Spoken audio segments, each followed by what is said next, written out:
தேவனுடைய பரிசுத்த நாமத்திற்கு மகிமை உண்டாவதாக. இந்த காலவேளை உங்கள் அனைவரையும் ஆண்டவராகிய இயேசு கிறிஸ்துவின் இன்ப நாமத்தில் உங்களை அன்போடு வாழ்த்தி வரவேற்கிறேன். விண்துளிகள் வாயிலாக இந்த நாளில் சந்திப்பதிலே மிகுந்த மகிழ்ச்சி அடைகிறேன். இந்த நாளின் செய்தியின் தலைப்பானது ஆசீர்வாத பாத்திரம். ஆதியாகமம் 12 வாசிக்கிறோம். பூமியில் உள்ள வம்சங்கள் எல்லாம் உனக்குள் ஆசிர்வதிக்கப்படும் என்றார். நம்முடைய வாழ்க்கையிலே தோண்டு போகும் வேளையில் தேவன் நமக்கு கொடுத்த ஆசீர்வாதங்களை எண்ணி பார்க்கும்படி அறிவுறுத்தப்படுகின்றோம். நம்முடைய வாழ்க்கையில் எந்நேரமும் தேவனை துதிக்கவும் நன்றி செலுத்தவும் ஏதாவது ஒரு காரியம் நிச்சயம் இருந்து கொண்டே இருக்கிறது.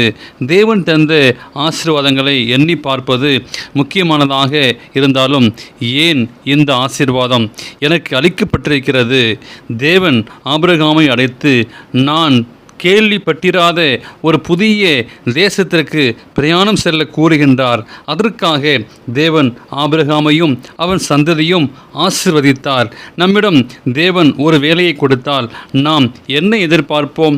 தேவன் நம்மை ஆசீர்வதிக்க வேண்டும் என்றும் நாம் வேலையை முடித்த பிற்பாடு அந்த ஆசீர்வாதங்களை அனுபவிக்க வேண்டும் என்று விரும்புவோம். ஆனால் தேவன் ஆபிரகாமை ஆசீர்வதித்ததை கவனியுங்கள்.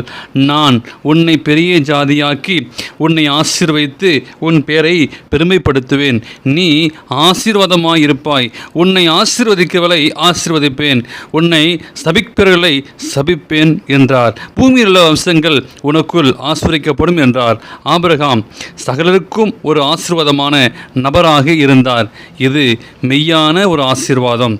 தேவன் நம்மை ஆசீர்வதிக்கிறார் என்றால் நாம் பிறருக்கு ஆசீர்வாதமாக இருக்க வேண்டும்.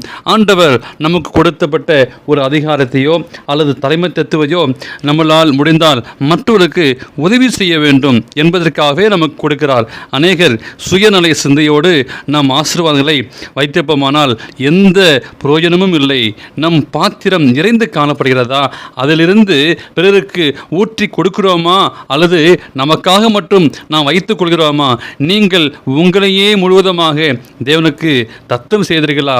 தேவ ஆசீர்வாதத்தை பெற உங்களையே நீங்கள் கேட்டு பாருங்கள்.